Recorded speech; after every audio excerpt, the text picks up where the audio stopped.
মূলত ১ম ১ বিঘের উপরে বাড়ি এক মালটা দিয়ে শুরু করি। আর যখন মালটা দিয়ে আমি শুরু করি ২০১৮ সালে তখন অনেকে আশেপাশের লোকজন এবং আমার আত্মীয়স্বজন তারা বলতেছে যে, "আমাদের দেশে মালটা হবে না বা আমাদের ওয়েদারে এগুলো হবে না, কারণ টক হবে।"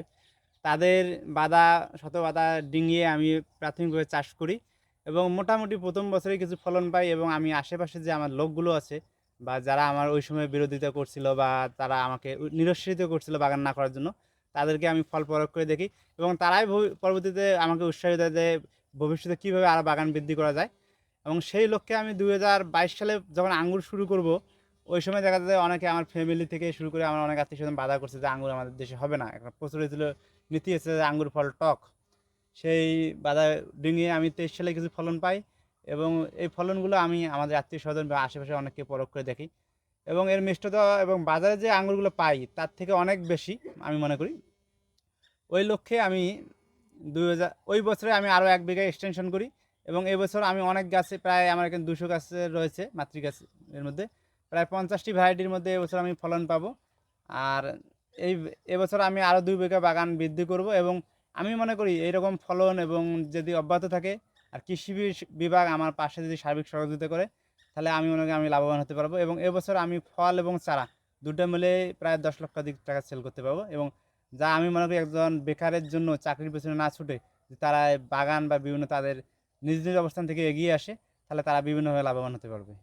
আমার এখানে মালটা, কমলা, আম, আঙ্গুর, ড্রাগন, লটকন সব মিলে ২৩ বিঘা আছে। আমার সবগুলো আলাদা আলাদা স্টেপ বাই স্টেপ করা আছে।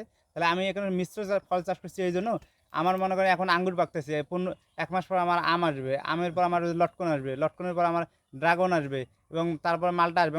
আমার ১২ মাসেই যেন আমি ফল বিক্রি করতে পারি বা স্টেপ বাই স্টেপ বিক্রি করতে ওই লক্ষ্যে নিয়ে আমি বিভিন্ন বা মিশ্র ফল যেটা চাষ বলে আমরা মিশ্র ফল চাষ করি। কারণ একমুখী ফল চাষ করলে দেখা যাবে বছরে একবার এক টাইমেই ফলগুলো আসবে। তাহলে দেখা যাবে যে আমি ওইভাবে আর লাভবান হতে পারবো না। কারণ বিভিন্ন সময় যে বিভিন্ন ফলগুলো আসে, তাহলে আমি সার্বিক দিকে লাভবান হতে পারবো এবং আমার যে বাগান যে মেইনটেন্যান্স ব্যয়গুলো ফল থেকে আমার কিছুটা হলেও তারা ব্যাকআপ দেবে। না আমার এখানে বাড়ি এক মালটা আছে, সাজুরপিকে ইয়েলো মালটা আছে। এরকম প্রায় আমার ৪০ থেকে ৫০টি ভ্যারাইটি রয়েছে। সবগুলো বাজার কোয়ালিটিফুল মালটা হচ্ছে। এখানে আমি বাণিজ্যিকভাবে ২০টা জাত নিয়ে কাজ করতেছি আল্ট্রা হাইড্রোজেন সিটিতে। আল্ট্রা হাইড্রোজেন সিটি মূলত এমন একটা পদ্ধতি, অল্প জায়গায় অধিক কীভাবে ফলন উৎপাদনশীল একটি জাত বা কীভাবে ফলন নেওয়া যায় সেই রকম পদ্ধতি। এই পদ্ধতিতে আমার বাড়ি 4 আছে, বাড়ি 13 আছে, ব্যানানা ম্যাঙ্গো আছে, কিং চাকাপাত আছে, তাইওয়ান রেড আছে, অস্টিন আছে, উষা পূর্ণি, উষা সুরিয়া, এরকম প্রায় ২০টি জাত রয়েছে। সবগুলো বহির্বিশ্ব থেকে নিয়ে আসা আমাদের দেশের জাতগুলো। আর বিভিন্ন কৃষিবিদ ভাই এবং বড় বড় বাগানে তাদের নার্সারি আছে, তাদের মাধ্যমে জাতগুলো আমি সংগ্রহ করে এখানে বাণিজ্যিকভাবে ৩ বিঘায় আম চাষ করি প্রায় ৮০০ গাছ নিয়ে। আমার এখন বিক্রির মতো আঙ্গুর আছে আর ১৫ থেকে ১ মাসের মধ্যে আমার আম হবে প্রায় ২০-২৫টি জাতের মধ্যে। মালটা এখন ছোট আছে, মালটাগুলো নভেম্বরে হারভেস্টের টাইম আর ওই হিসেবে মালটাকে এখনও সাইজে ছোট হবে।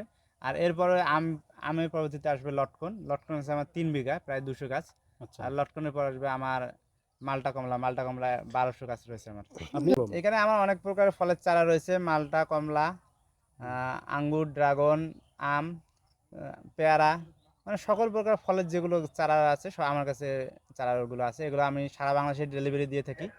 আর অনেকে আছে, অনেক ভাই এসে বাগান দেখতে এসে মুগ্ধতা হয়, তারা সরাসরি ২-১টা গাছ নিয়ে যায় তাদের নিজ নিজ জায়গা থেকে রোপণ করার জন্য। আমি আবু রায়হান ফারুক, কুড়িগ্রাম সদর উপজেলা, বেলগাছা ইউনিয়ন, হরিরাম মৌজা। আর এটা ত্রিমোহনী বাজারের দক্ষিণে ১ কিলো পাশেই। আর ত্রিমোহনী বাজারে এসে বললে যে আমরা বেলগাছার কাজীর বাসা যাব, তাহলে যে কোনো কাউকে বললে তারা বাসা দেখে দিবে। আর সরাসরি আমার সঙ্গে যোগাযোগ করে আসতে পারেন। আমার যোগাযোগের জন্য আমার মোবাইল নাম্বার 017309114441।